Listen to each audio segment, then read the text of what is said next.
As a community who are concerned of how the world is today, we are debating on two things, and there are two aspects that we should focus on this debate. Number one is retrospectively, and number two is prospectively. So we do not like this program back then, we do not like it now, and what it creates. Three issues that I'm going to talk in this debate. Number one, I'm going to talk about why this project becomes a hallmark of race of nations. Number two, I'm going to talk about why the funding or the money could have been used for better purposes, especially from the perspective of the state. And number three, why this propagates further unnecessary geopolitical risks. Let's talk about the first issue regarding why this becomes a hallmark of race of nations. So we understand that this project was being conducted during the Cold War era, which is basically Cold War era is the momentum where two factions are feeding their own ego and proving their self-righteousness and trying to prove one another that why they become a better nation.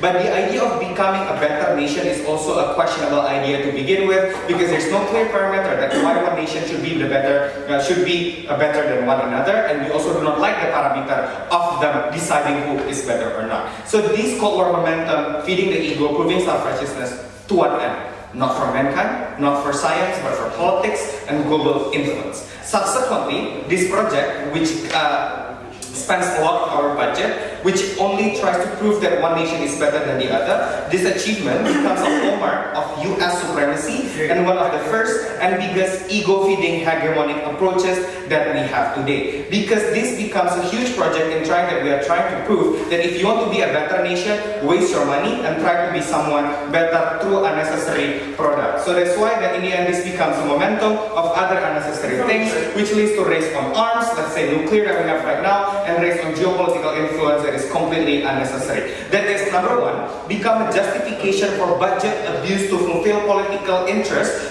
For example, the way Bush tried to say to the people, it's okay for us to spend millions of dollars to fight terrorism because that's within their political interest. And number two, what's worse, it becomes a beginning of frivolous and inconsequential wars that led us today, in which the countries race trying to prove themselves that why they are better than the other. It becomes an avenue of ultra-nationalism and why people becomes thinking that other countries should be lesser because they don't have the power to go to the moon, for example, and it becomes a momentum of supremacy. I'm going to give you the time. In other words, we blame this project for being the escalation of the Cold War era, because hadn't this project existed in the very first place, Cold War will just be a war of ideology that does not involve unnecessary spending and will provide better conditions in the future. That's why let's talk about retrospectively and prospectively. We are going to talk about what the money could have been used for better purposes. So let's talk about funding and spending of wise spending of government budget. Before that, yeah, you do it. So, absent of this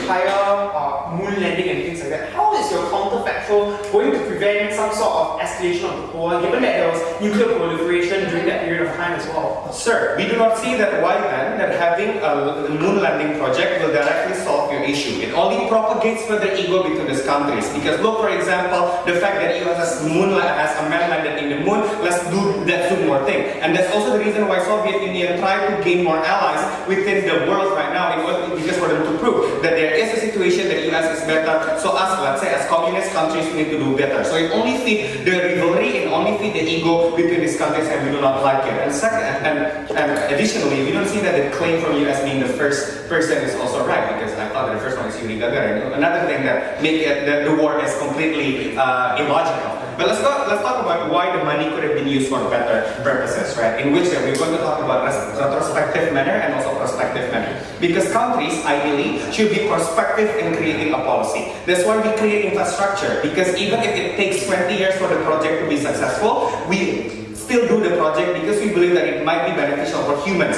in the future. That's why we provide education, so human can strive from that and human can be better. And that's why we also provide healthcare, so people in their old age or even in the young age can live happily. But this project of moon landing is not a project for mankind. It's a project for ego. So those policies, infrastructure, education, healthcare, is not only beneficial for the people in terms of quantitatively, but also qualitatively. Because it's proven that if you have more roads, you're going to have more accessibility. If you have more healthcare, people are going to be happier. But the fact that someone landed on the moon just to feed your ego, it does not create direct correlation to the people. Yes, maybe it opens the way for more space exploration, but to what end? Space exploration also becomes another unnecessary war that we're having right now. So people have been striving, talking about planets that we could have achieved or new planets that we could inhabit. What has it done? Nothing. Because it proves to you that humans are only running away from the problem. So instead of focusing on fixing on the earth and our behavior, why should we invest on something like this? So this becomes another additional irrationality of human beings and that is being propagated by the government. So that's why this policy does not make sense at all. So that's why government should focus on tangible policies because they want to be elected. So in order for them to be elected, create policies that make sense. Do not waste their budget. So in other words, this project is a waste of money.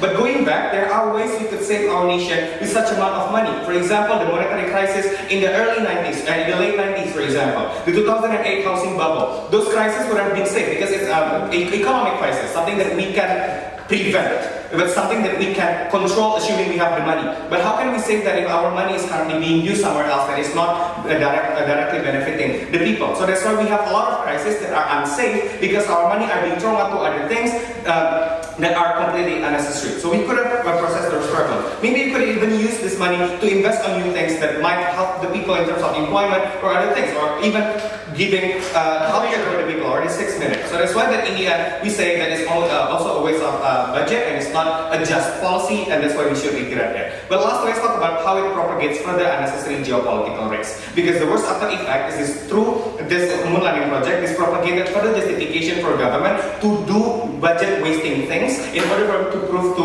the country that is completely illogical. What kind of scenarios are we talking about? Wars on nuclear, in which we try to suppress Iran's supremacy or Iran's sovereignty just because we do not want them to also survive in this world. Well, it's also something that is completely illogical because if everyone has nuclear, why can't they? We also talking about trade wars, in which a lot of countries try to justify protectionism and try to justify a lot of things that might harm their people just for the sake of national hegemony and geopolitical influence. And this policy is the landmark of that, because this policy proves that it's okay for you to waste money just for the sake of you having a better perception in the world right now. So that's why a lot of problems in the world right now that's created by hegemonic countries are created and are being propagated by this one policy. That's why vote for opening government.